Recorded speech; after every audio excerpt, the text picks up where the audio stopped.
एक बहुत ही ईमानदार ਅਤੇ ਸੱਚੀ ਸੁੱਚੀ ਸ਼ਖਸੀਅਤ ਦੇ ਮਾਲਕ ਸ਼੍ਰੀਮਤੀ ਦਰਸ਼ਨਾ ਦੇਵੀ ਗਰਗ ਸਾਬਕਾ ਪ੍ਰਧਾਨ ਨਗਰ ਕੌਂਸਲ ਪੁੱਚੋ ਕੈਂਚੀਆਂ ਪਿਛਲੇ ਦਿਨੀ ਆਪਣੇ ਸਵਾਸਾਂ ਦੀ ਪੂੰਜੀ ਨੂੰ ਖਰਚਦੇ ਹੋਏ ਪਰਮਾਤਮਾ ਦੇ ਚਰਨਾਂ ਵਿੱਚ ਜਾ ਬਿਰਾਜੇ। ਉਹਨਾਂ ਦੀ ਯਾਦ ਵਿੱਚ ਇੱਕ ਧਾਰਮਿਕ ਸਮਾਗਮ ਦਾ ਆਯੋਜਨ ਉਹਨਾਂ ਦੇ ਸਮੂਹ ਪਰਿਵਾਰ ਵੱਲੋਂ ਜਿਨ੍ਹਾਂ ਵਿੱਚ साबका MC नरदीप गर्ग, जयदीप गर्ग, गिन्नी गर्ग, परनाज गर्ग, शिव नंदन लाल गर्ग, वंदना गर्ग, आकाश गर्ग, आकांक्षा गर्ग ਅਤੇ ਉਹਨਾਂ ਦੇ ਸਮੂਹ ਪਰਿਵਾਰ ਵੱਲੋਂ ਡੈਫੋਡਿਲ ਰਿਜ਼ੋਰਟ ਨਜ਼ਦੀਕ ਟੋਲ ਪਲਾਜ਼ਾ ਪੁੱਚੋ ਕੈਂਚੀਆਂ ਬਠਿੰਡਾ ਵਿਖੇ ਕਰਵਾਇਆ ਗਿਆ।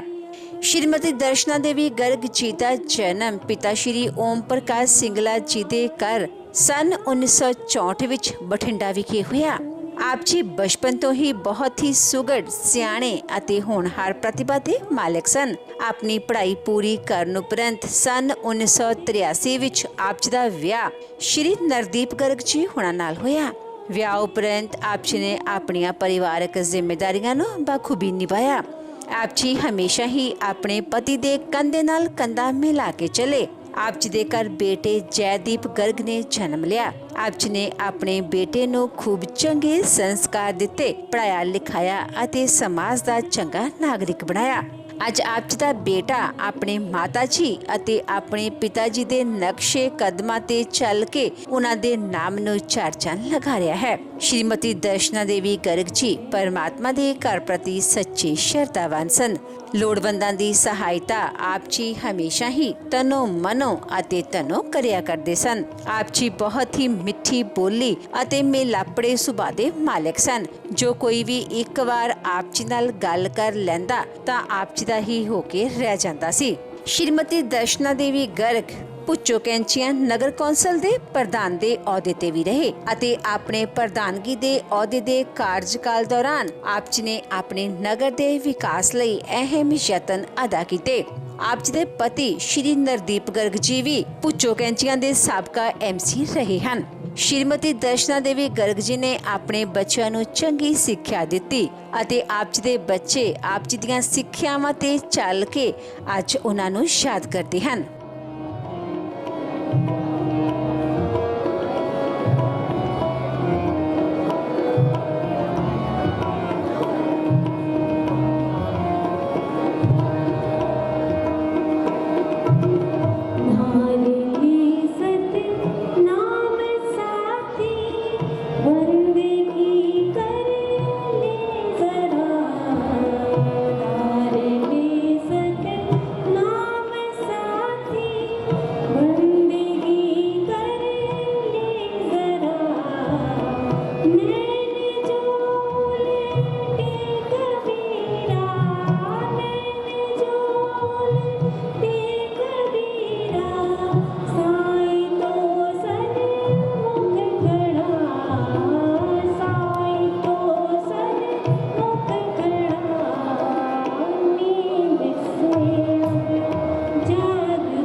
राम भी अब मन रमन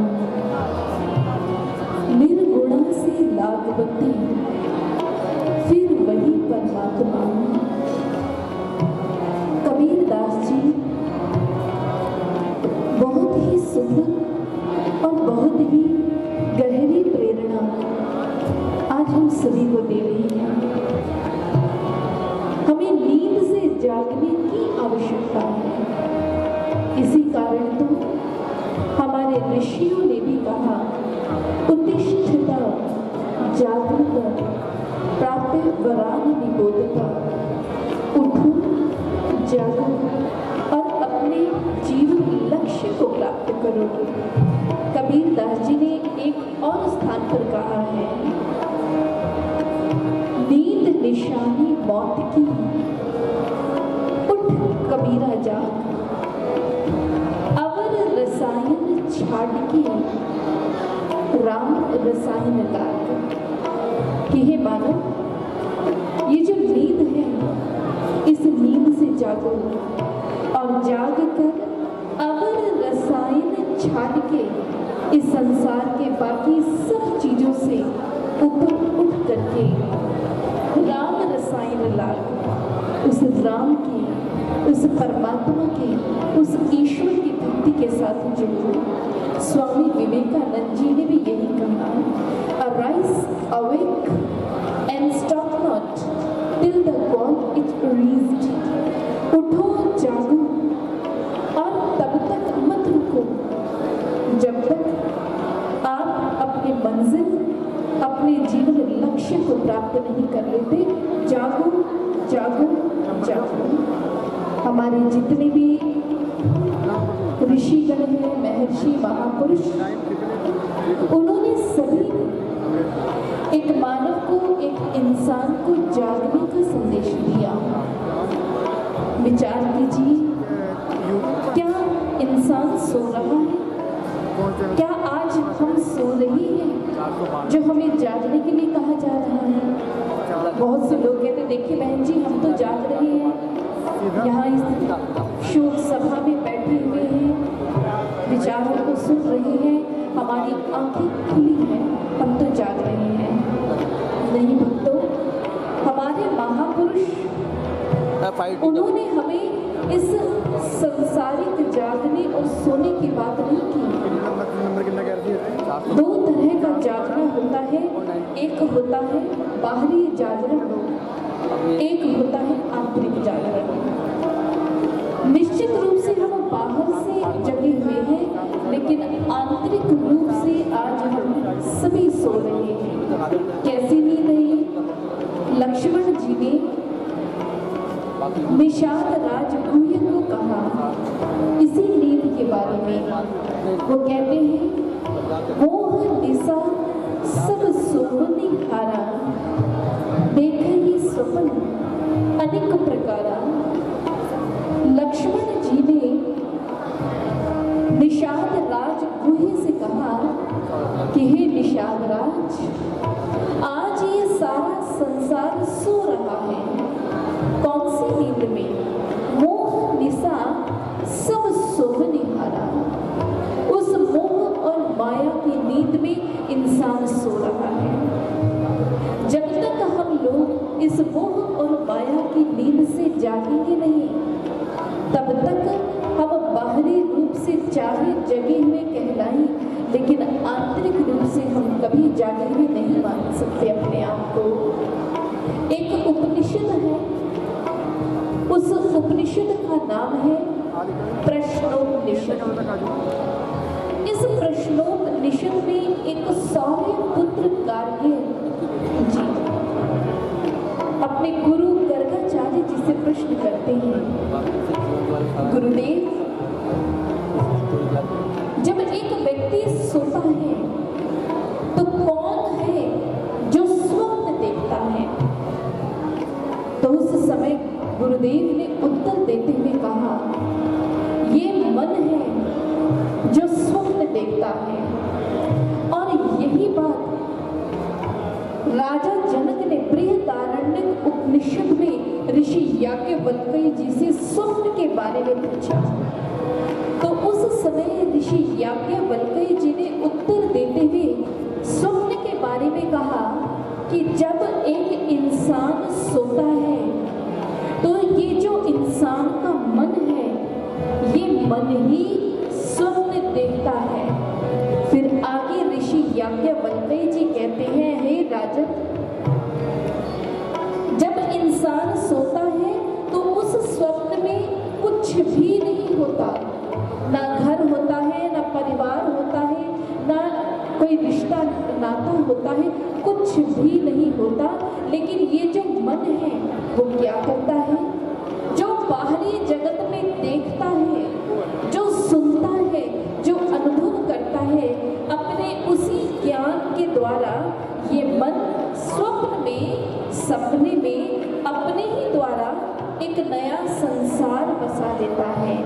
स्वप्न में घर नहीं होता, ये मन घर बना लेता है, सड़कें बना लेता है, रास्ते बना लेता है और एक नई कहानी का भी जन्म ये मन ही कर देता है।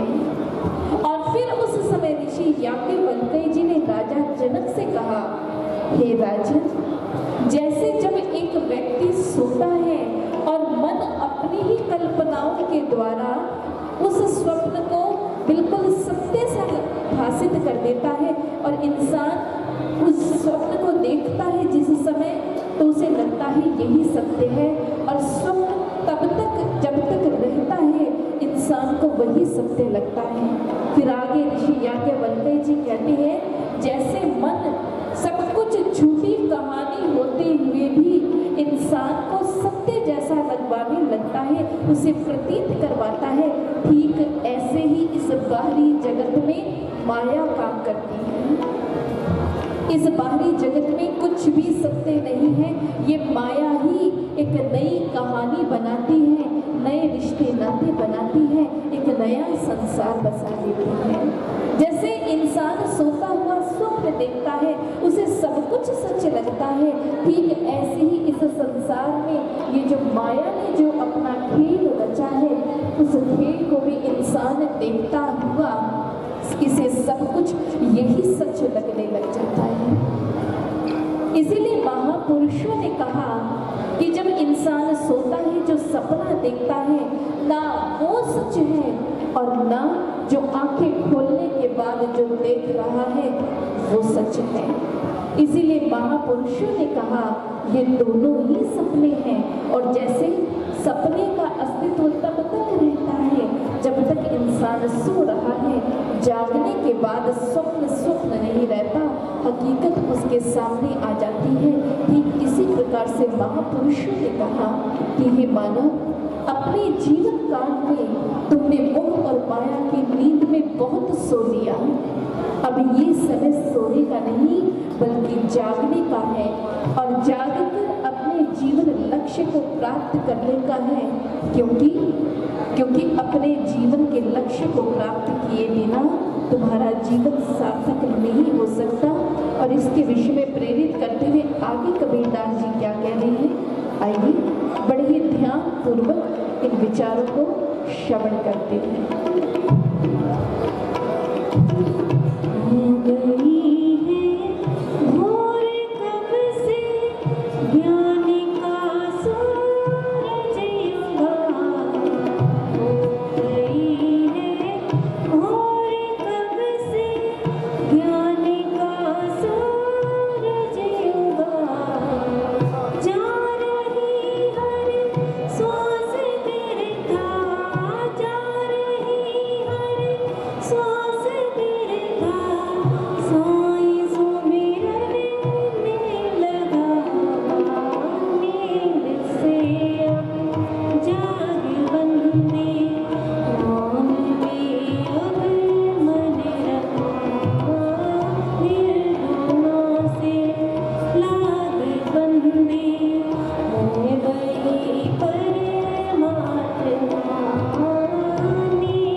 में लगा। किसी फिलोसोफर ने बहुत अच्छी बात कही, उसने कहा opportunity comes not again and again. जीवन में अवसर बार बार दस्तक नहीं देता, अवसर जीवन में कभी कभार ही आया करते हैं। बहुत से लोग हमसे मिलते हैं और एक बात कई बार हमें सुनने को मिलती है, वो कहते हैं हमारे पास अवसर था अच्छा पढ़ने लिखने का, लेकिन तब हमने उस अवसर का सदुपयोग नहीं किया, आज हम पछता रहे हैं। हमें अवसर मिला था, अच्छी नौकरी मिल रही थी, हमने उस अवसर का सदुपयोग नहीं किया, हमने उस नौकरी को ज्वाइन नहीं किया और आज हम पछता रहे हैं। बहुत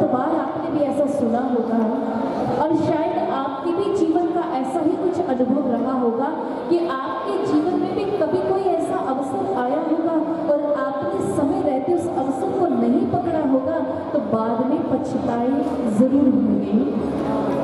इसीलिए महापुरुषों ने कहा कि अवसर जीवन में बार बार नहीं आता है। समझदार होते हैं वो लोग जो अवसर को उसी समय समझकर उस अवसर को पकड़कर अपने जीवन को धन्य कर लिया करते हैं। ऐसा ही अवसर मिला था कुंभकर्ण को। जिस समय ब्रह्मा जी कुंभकर्ण की तपस्या से प्रसन्न हुए तो उनके सामने प्रकट हुए। कुंभकर्ण से कहा, मांगो कुंभकर्ण, वरदान मांगो, तुम्हें क्या चाहिए? तो कुंभकर्ण ने वरदान मांगते हुए जानते हो क्या मांगा? कुंभकर्ण ने मांगा कि ब्रह्मदेव, यदि आप मुझ पर प्रसन्न हैं तो मुझे वरदान दीजिए कि मैं 6 महीने सोऊं और एक दिन ही जागूं और उस एक दिन में जाग कर बहुत कुछ खाऊं और फिर वापस 6 महीने के लिए सो जाऊं। ऐसा ही अवसर मिला था एक छोटे से बालक ऋषि कुमार नचिकेता को। यमराज उनके सामने खड़े थे। यमराज ने नचिकेता से कहा, नचिकेता, तुमने मेरे द्वार पर खड़े होकर मेरा इंतजार किया, मैं बहुत खुश हूँ, मांगो वरदान मांगो, तुम्हें क्या चाहिए? नचिकेता ने कहा, यमराज, यदि आप मुझ पर खुश हैं, आप मुझ पर प्रसन्न हैं, तो मुझे वरदान दीजिए, मुझे वो उपाय बताइए जिससे मैं जन्म और मरण के बंधन से मुक्त हो सकूं। नचिकेता ने जब ये वरदान मांगा तो यमराज ने कहा, अरे तुम तो छोटे से बालक हो, क्या तुमने जन्म मरण के बंधन से मुक्ति का मार्ग पूछ रहे हो? अरे कुछ और मांगो, तुम चाहो तो धन संपत्ति मांगो, घोड़े मांगो, राज्य मांगो, खूब सारी सुंदर सुंदर पत्नियां मांगो, खूब सारे बच्चे संतान मांगो, लंबी उम्र मांगो, कुछ भी मांग लो। छोटा सा बच्चा है नचिकेता, 8 वर्ष की लगभग आयु है और छोटे से बच्चे ने यमराज से कहा, नहीं यमराज, मुझे ये भोग नहीं चाहिए, ना मुझे राज्य चाहिए, ना मुझे घोड़े चाहिए, ना हाथी चाहिए, ना मुझे लंबी उम्र चाहिए, ना मुझे कोई संसारिक सुख संपत्ति चाहिए, मुझे तो केवल जन्म मरण के बंधन से मुक्ति का उपाय बता दीजिए। मैं मृत्यु पर विजय प्राप्त करना चाहता हूँ, अपने जीवन के लक्ष्य को प्राप्त करना चाहता हूँ, मुझे वो उपाय बता दीजिए। और यमराज ने छोटे से बच्चे नचिकेता को वो उपाय बताया। कठोपनिषद में इसका वर्णन देखने को मिलता है।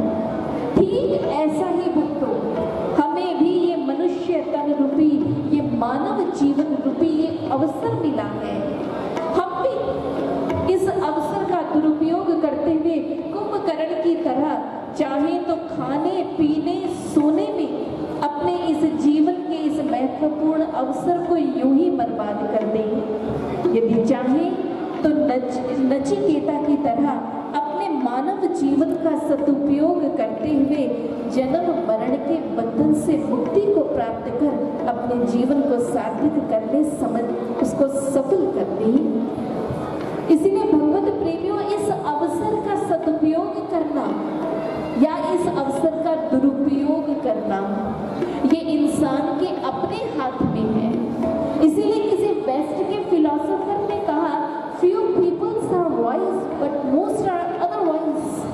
इस संसार में कुछ ही लोग होते हैं जो समझदार होते हैं, बाकी के लोग तो कुछ और ही होते हैं। और जो समझदार होते हैं भक्तों, वो इस मनुष्य जीवन रूपी अवसर का कभी भी दुरुपयोग नहीं करते। वो अपने जीवन में इस अवसर का सदुपयोग करते हुए अपने मानव जीवन को सफल और सार्थक कर लेते हैं। इसीलिए स्वामी विवेकानंद जी ने प्रेरित करते हुए हम सभी मानवों को, सभी इंसानों को संबोधित करते हुए कहा, this human body is a priceless gift received after rebirths.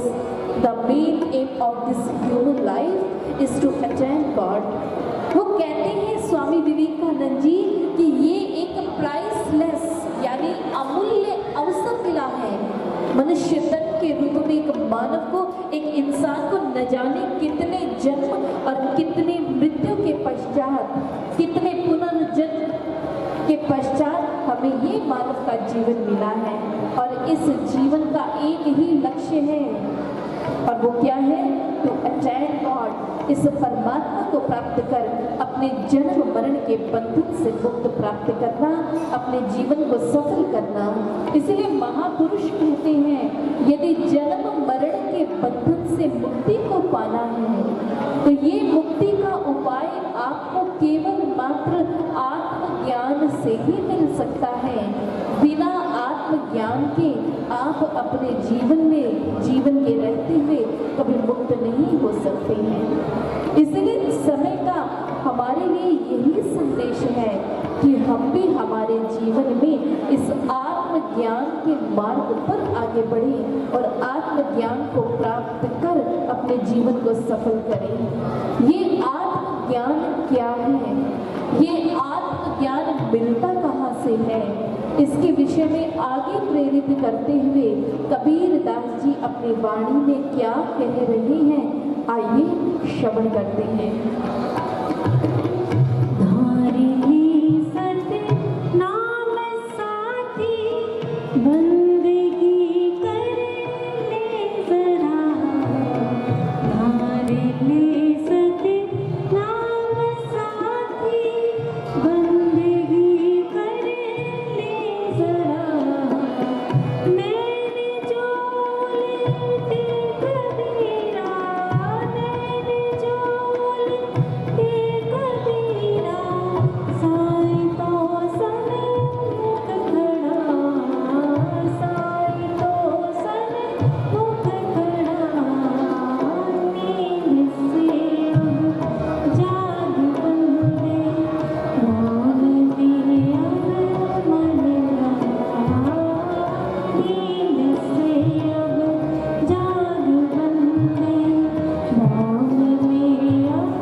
एक दिन वो भी मृत्यु को प्राप्त कर लेती है। इस विषय में सोचकर मुझे रोना आ रहा है, मुझे दुख हो रहा है। तो उस समय कबीर दास जी को उस अनुयायी ने कहा, ये तो है ही, जब दाने चक्की में डलेंगे तो वो दाने तो पिसेंगे ही, दाने तो समाप्त होंगे ही। और ठीक ऐसे ही जिस जीवात्मा ने संसार में जन्म लिया है वो तो मृत्यु को प्राप्त होगा ही। फिर इसमें रोने का, इसमें विलाप करने का तो कोई कारण मुझे नजर नहीं आ रहा। तो उस समय कबीर दास जी से उस अनुयायी ने पूछा, चलो मान लिया कि आपको इस बात का दुख हो रहा है, इसीलिए आप रोने लगे, तो फिर आपने हंसना क्यों प्रारंभ कर दिया? तो कबीर दास जी ने कहा, मुझे हंसी इसलिए आई क्योंकि इन दो पाटों के बीच में एक कीली है। कीली के साथ में जो दाने चिपक जाते हैं वो दाने इन पाटों के बीच में पिसते नहीं हैं, वो दाने बच जाते हैं। ठीक इसी प्रकार से जो व्यक्ति अपने जीवन में उस आत्मज्ञान रूपी कीली के साथ में जुड़ जाएगा, उसका ये काल भी कुछ बिगाड़ नहीं पाएगा। उस मृत्यु को पार होकर उस अविनाशी परमात्मा को प्राप्त कर अपने जीवन को धन्य कर देगा। इसलिए प्रत्येक मानव को, प्रत्येक इंसान को यदि जन्म मरण के बंधन से छूटना है तो उसे आत्मज्ञान के साथ जुड़ना होगा। धार ले सतनाम साथी, बंदगी कर ली जरा। ये जो सतनाम साथी है, ये साथी वो आत्मा ही है, उसके अलावा और कोई नहीं। और इस आत्मा के साथ जुड़ने की प्रक्रिया का नाम ही आत्मज्ञान है। तभी तो ऋषि याज्ञवल्क्य जी जिस समय अपनी सांसारिक धन संपत्ति को अपनी दो पत्नियां मैत्रेयी और कात्यायनी में बांटकर जाने लगे संन्यास को धारण करते हुए, तो कात्यायनी जो उनकी पत्नी थी उसने उस धन संपत्ति को लेकर खुश हो गई, लेकिन जो मैत्रेयी थी इस धन संपत्ति को लेकर संतुष्ट नहीं हुई। उसने कहा, ऋषिवर मैं आपसे एक प्रश्न करना चाहती हूँ और मेरा प्रश्न है, क्या इस धन संपत्ति से इंसान मुक्त हो सकता है? तो उस समय ऋषि याज्ञवल्क्य जी ने मैत्रेयी से कहा, नहीं मैत्रेयी, इन संसारिक सुख संपदा से कोई भी व्यक्ति मुक्त नहीं हो सकता। यदि मुक्त हो सकता तो मैं कभी इसका त्याग ही नहीं करता। तो मैत्रेयी ने कहा, फिर आप मुझे ये सब क्यों दे करके जा रही हैं? आप मुझे वो दें जिससे मैं भी संसार सागर से मुक्त होकर अपने जीवन को धन्य कर लूं। तो उस समय ऋषि याज्ञवल्क्य जी ने तब अपनी पत्नी मैत्रेयी से कहा, मैत्रेयी, केवल आत्मज्ञान ही वह युक्ति है, वह उपाय है जिससे एक जीवात्मा मुक्त हो सकती है। इसीलिए तुम आत्मा वा अरे श्रोतव्यो मंतव्यो द्रष्टव्य निधिध्यासितव्यो, इसलिए तुम सबसे पहले इस आत्मा के बारे में सुनो। आत्मा वा अरे श्रोतव्यो, श्रोतव्यो का अर्थ होता है सुनो, और सुनने के बाद रुको मत। आज जैसे हम लोग हैं, आत्मा के बारे में कितना कुछ सुन रखा है हमने, आत्मा के बारे में कितना कुछ पढ़ा है, क्या पढ़ा है, क्या सुना है। आत्मा कभी नहीं मरती। नैनम छिन्दन्ति शस्त्राणि नैनम दहति पावकः न चैनम क्लेदयत्यापो न शोषयति मारुतः। आत्मा को शस्त्र काट नहीं सकता, जल गला नहीं सकता, अग्नि जला नहीं सकती और वायु सुखा नहीं सकती। ऐसी है ये आत्मा। आत्मा अविनाशी है, कभी नहीं मरती, कभी नहीं मिटती।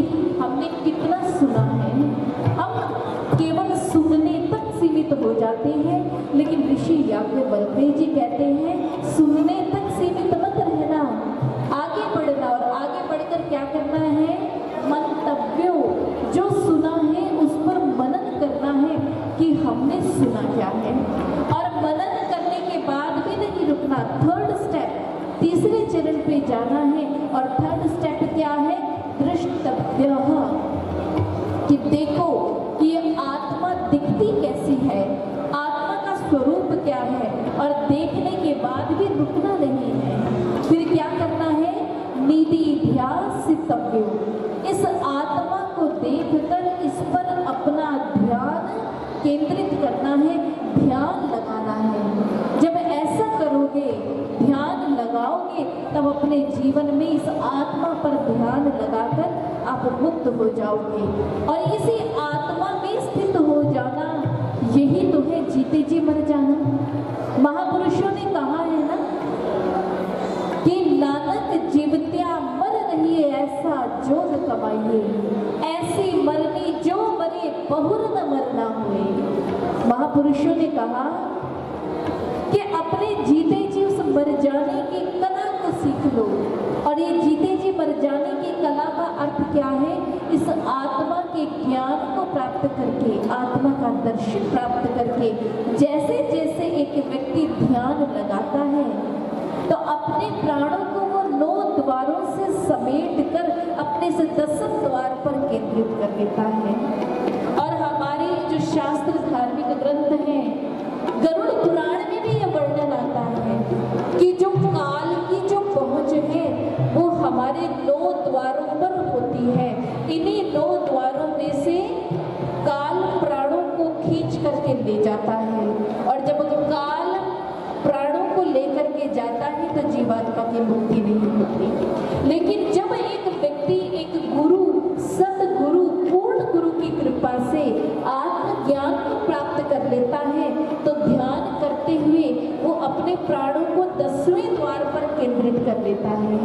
और जब प्राण 10वें द्वार पर केंद्रित हो जाते हैं तो काल इस 10वें द्वार पर नहीं पहुंच पाता, काल की पहुंच इस 10वें द्वार पर नहीं होती, और फिर वह व्यक्ति अपनी इच्छा के अनुसार अपने प्राणों का त्याग कर देती है। और यही है वो जीते जी मर जाने की कला, यही है वो अवस्था जिस अवस्था पर पहुंचने के बाद एक जीवात्मा का बार बार जन्म लेना और बार बार मृत्यु को प्राप्त होना, इन दोनों ही बंधनों से वो मुक्ति को प्राप्त कर लेती है।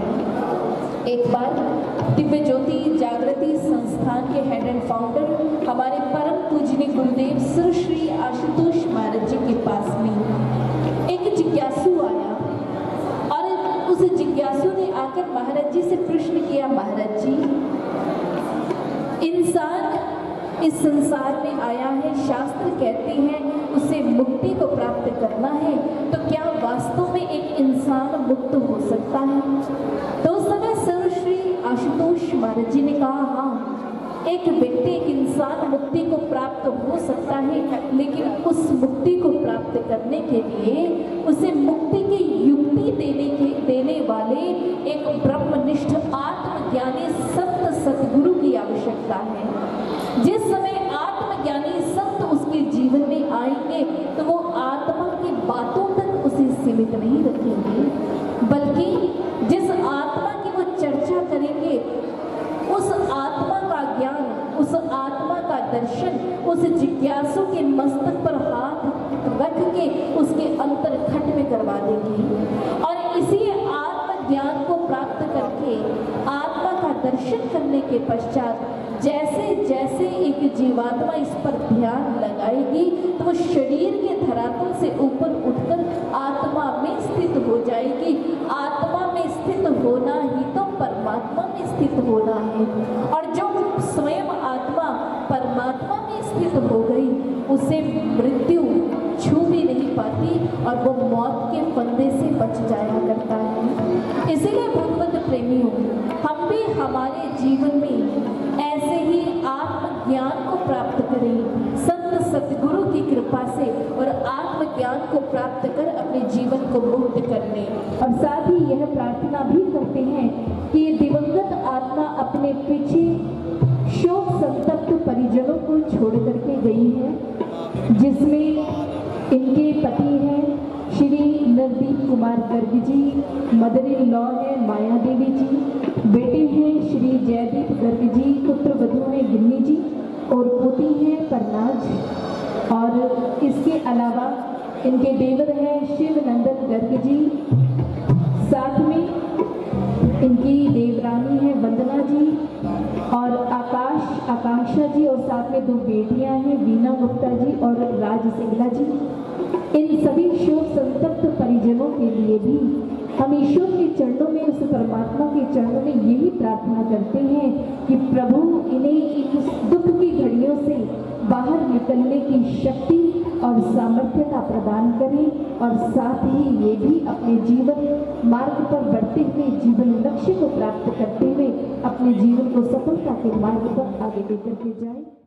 बोलिए श्यामल रामचंद्र भगवान की जय, सच्ची दरबार की जय। एक शोक संदेश आया है पंचायती शिव मंदिर कमेटी की ओर से, और इस कमेटी ने भी दिवंगत आत्मा के प्रति अपनी श्रद्धांजलि अर्पित की है और प्रभु से यही प्रार्थना की है कि प्रभु इस दिवंगत आत्मा पर अपनी कृपा, अपनी शक्ति छाया बना करके रखें और परिवार को इस दुख से बाहर निकलने की शक्ति और सामर्थ्यता वो ईश्वर, वो परमात्मा प्रदान करें। ये शोक संदेश आया है एक बार फिर से पंचायती शिव मंदिर कमेटी की ओर से।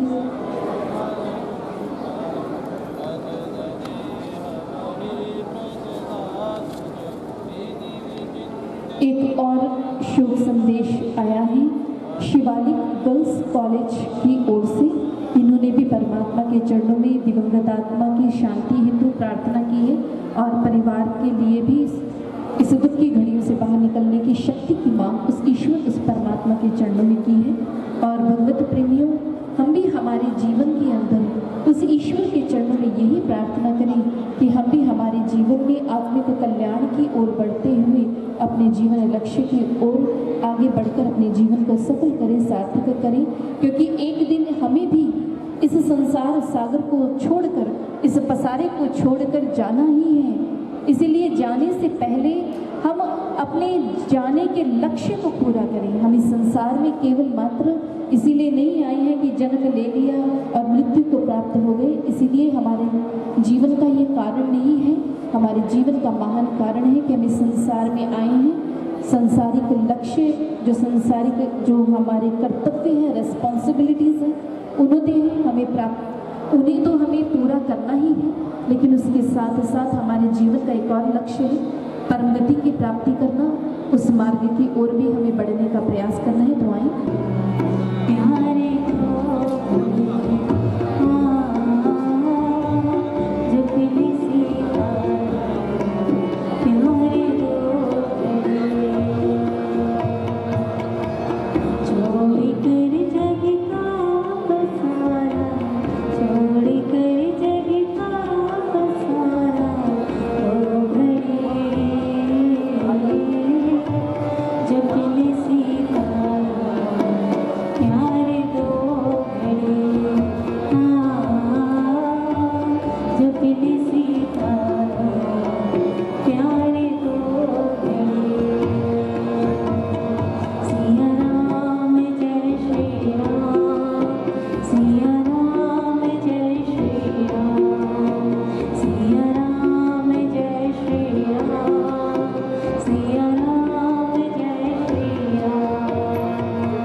रक्षा के लिए यत्न करना चाहिए, क्योंकि जीता रहेगा तो अनेक कल्याणों को देखेगा।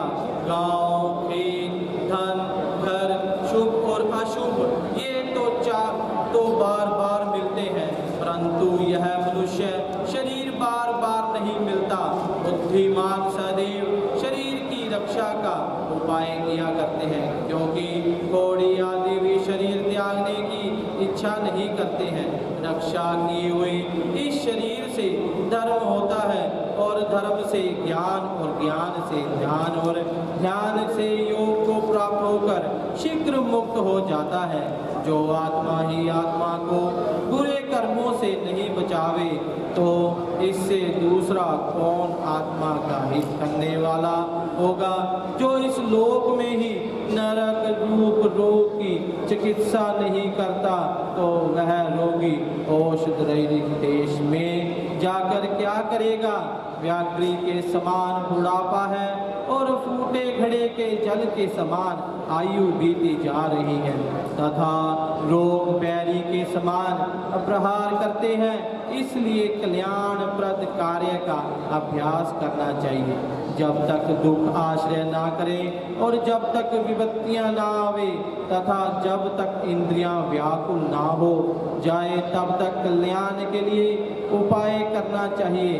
जब तक यह शरीर सावधान रहे, तब तक ही तत्व का अभ्यास कर लेना चाहिए, क्योंकि घर के कोने में आग लग जाने पर दुर्बुद्धि वाला ही कुआं खोदने लगता है। अनेक संसारिक कार्यों में फंसे रहने के कारण समय नहीं जान पड़ता है। खेद की बात है कि मनुष्य अपने सुख दुख तथा हित को नहीं जानता। पैदा हुए जनों को, विपत्तिग्रस्तों को, मृतकों को, अपाती को, फंसे हुए को तथा दुखितों को देखकर भी यह लोक मोह रूपी मदिरा को पीकर कभी नहीं डरता।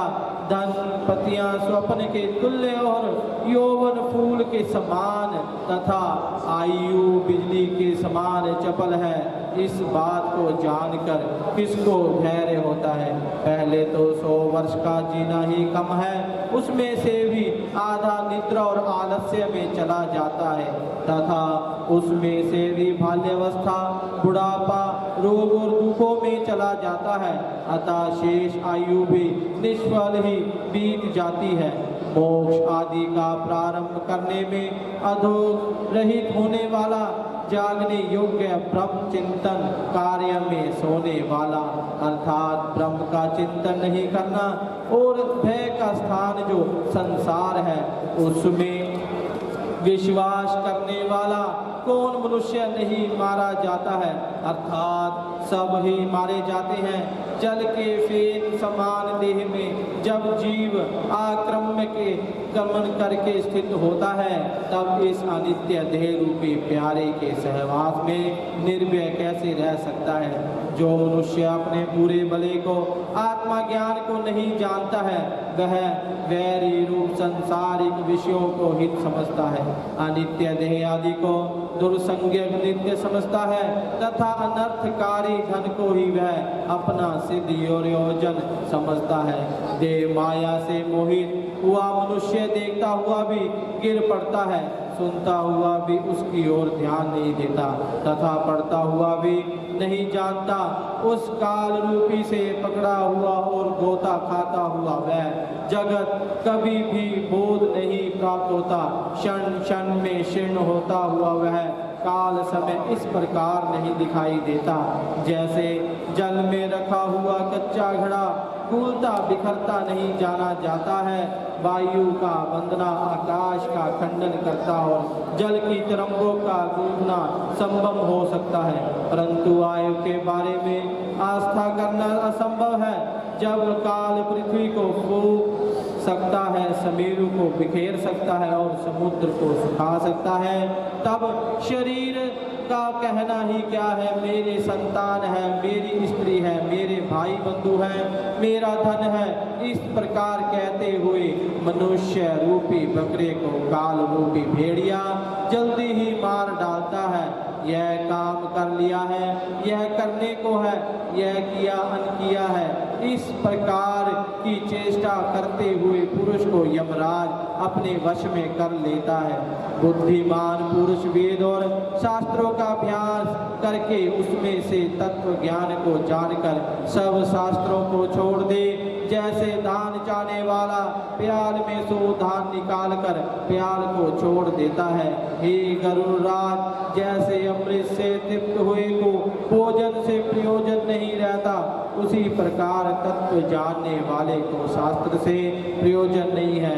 हे वनिता के पुत्र गरुड़राज, वेद के अध्ययन और शास्त्र के पढ़ने से मुक्ति नहीं होती, केवल ज्ञान से ही मुक्ति होती है, इससे अन्यथा नहीं। मुक्ति का कारण ना तो आश्रम है, ना दर्शन शास्त्र ही है, तथा अग्निहोत्र आदि कर्म भी मुक्ति के कारण नहीं है। मुक्ति का कारण केवल ज्ञान ही है। गुरुवाणी की मुक्ति देने वाली अन्य सब विधाएं विडंबना मात्र है। जैसे लकड़ी के हजारों गड्ढों में एक संजीवनी बूटी श्रेष्ठ होती है, क्रियाओं के परिश्रम से रहित शिव रूप कल्याण कारण अद्वैत कहा है। जब गुरु के मुखारविंद से ही मिल सका है, करोड़ों शास्त्रों के पढ़ने से नहीं मिलता। ज्ञान दो प्रकार का है, एक शास्त्रों के द्वारा और दूसरा विवेक से उत्पन्न परम ब्रह्म ज्ञान है।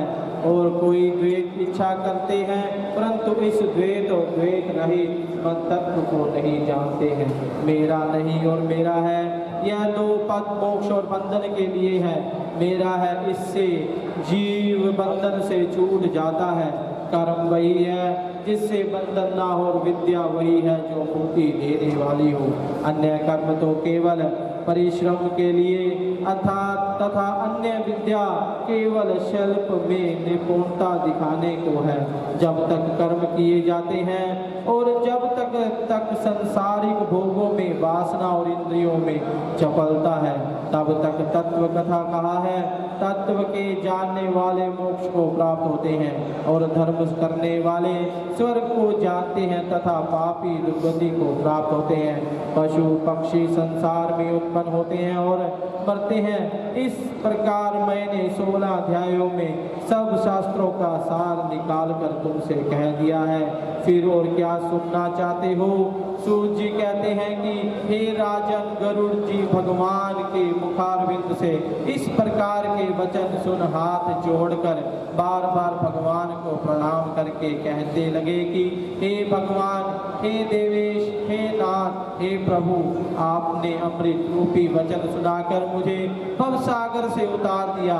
मैं अब संदेह से रहित कृतार्थ हो गया हूँ, इसमें संशय नहीं है। इस प्रकार कहकर गरुड़ भगवान चुप हो गए, बैठ और भगवान के ध्यान में और तत्पर हो गए, जो स्मरण करने से दुर्गति का गति का हरने वाला है और पूजन यज्ञ से उत्तम गति को देने वाला है, तथा अपनी परभक्ति से जो मुक्ति देता है वह भगवान मेरी रक्षा करे। इति गरुड़ पुराण उत्तम सोलमध्यायं ओम जगदं बंबादे ओम शांताकारं भुजगशयनं पद्मनाभं सुरेशं विश्वाधारं गगनसदृशं मेघवर्णं शुभांगं लक्ष्मीकान्तं कमलनयनं योगविज्ञानगम्यं वन्दे विष्णुं भवहरं सर्वलोकनाथं। बोल गुरु भगवान की जय, बोल विष्णु भगवान की जय, बोल पितृजनों की जय।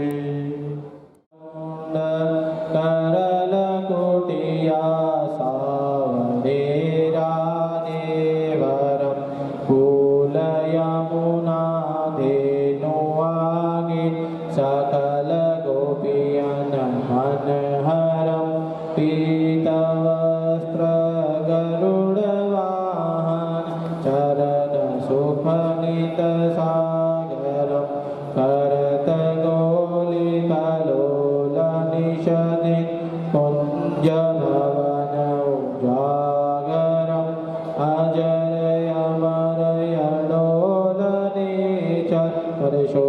तमय परापर दीनानाथ दयाल गिरिधर कंस हिरणाकुशहरं गलभूल बाल विशाललोचन अधिक सुंदर केशवं वंशीधर वसुदेव चैया बलिचलो हरिवामनं जबदुवते गजराखलीनो लंकछेद्यो रावणं सपतदीपनवखण्डचोदा भवन किनु एक है पदम द्रौपदा की लाज राखे महालयोपमाकरं दीनानाथ दयालु पूरण करुणामय करुणाकरं कविदत्तदास विलास निषदि नाम जपनित नागरं प्रथम गुरुजी के चरण बंदो यस्य ज्ञान प्रकाशितम् आदि विष्णु जुगादि ब्रह्मा सेविते शिव शंकरं श्री कृष्ण केशव कृष्ण केशव कृष्ण यदुपति केशवं श्री राम रघुवर राम रघुवर राम रघुवर राघवं श्री राम कृष्ण गोविंद माधव वासुदेव श्री वामनं मच्छ कच्छ वराहि नरसिंह पाहि रघुपति पावनं मथुरा में केशराय विराजे गोकुल बाल मुकुंद जी श्री वृंदावन में मदन मोहन गोपीनाथ गोविंद जी धन्य यमुना धन्य गोकुल जहाँ श्री हरिपति अवतरे धन्य यमुना का नीर निर्मल बाल बाल सखावरे नवनीत नागर कर निरंतम शिव विरचिमन् मोहितं कालंदित करत क्रीडा बालयदभुत सुंदरं ग्वाल बालसव विराजे संगराधे भामनि वंशी वट तट निकट यमुना मुरली देह सुहावनि भज राघवेश रघुवंशयोत्तम परम राजकुमार जी सीता के पति भक्तन के घर जगत प्राण उदार जी जनक राजा पन करागे धनुष मान चढ़ावहि सतीत सीता नाम जाके श्री रामचंद्र प्रणामहि जन्म मथुरा खेल गोकुल नंद के हरि नंदन बाल लीला बंदित पावन देवकी वसुदेवकं श्री कृष्ण कलिमल हरन जाके जो बजे हरि चरण को भक्ति अपनी देव माधव सागर के तरण को जगन्नाथ जगदीश स्वामी श्री बद्रीनाथ विशंबरं द्वारिका के नाथ श्रीपद केशवं प्रणमाम्यहम् श्री कृष्ण अष्टपद पढ़त निषदिन विष्णु लोक सगच्छतम् श्री गुरु रामानंद अवतार स्वामी विधत्य दास समापतम् विधत्य दास समापतम् ॐ नारायणं विद्महे वसुदेवाय देवै तन्नो प्रचोदयात् शङ्खचक्रायुधं सक्रीडं मकुण्डलं छत्रवस्त्रं सरस्तविदं शरणं सहस्राक्षं दुष्टं हृदयं मानुष्यदेवान् नमामि विष्णुशिरसं चतुर्भुजं बोल गरुड़ भगवान की जय बोल विष्णु भगवान की जय बोल अपने पितृजनों की जय अपने सदगुरु महाराज की जय हरि ओम जय जगदीश हरे स्वामी जय दीननाथ हरे भक्त जनों के संकर दास जनों के संकर बंसरी वाला दूर करे हरि ओम जय जगदीश हरे जो वे फल पावे दुख बिन से मन का स्वामी दुख बिन से मन का सुख संपत्ति घर आवे सुख आनंद घर आवे कष्ट मिटे तन कार्यो जय जगदीश हरे मात पिता तुम मेरे शरण गहूँ मैं किसकी स्वामी शरण गहूँ मैं किसकी तुम विनय और न दूजा प्रभु विनय और न दूजा आस करो मैं जिसकी हरि ओम जय जगदीश हरे तुम पूर्ण परमा तमा तुम अंतर्यामी स्वामी तुम अंतर्यामी पार ब्रह्म परमेश्वर पार ब्रह्म परमेश्वर तुम सबके स्वामी हरि ओम जय जगदीश हरे तुम करुणा के सागर तुम पालन करता स्वामी तुम रक्षा करता मैं मूरख खलगामी मैं सेवक तुम स्वामी कृपा करो भरतारि ओम जय जगदीश हरे तुम होए कया गोचर सबके प्राणपति स्वामी सबके रक्षपति केशविद मिलो मैं दयालु केशविद मिलो मैं कृपालु तुम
हरे भक्त जनों के संकट नाथ जनों के हम बंसी वाला दूर करे हरिओम जगदीश हरे।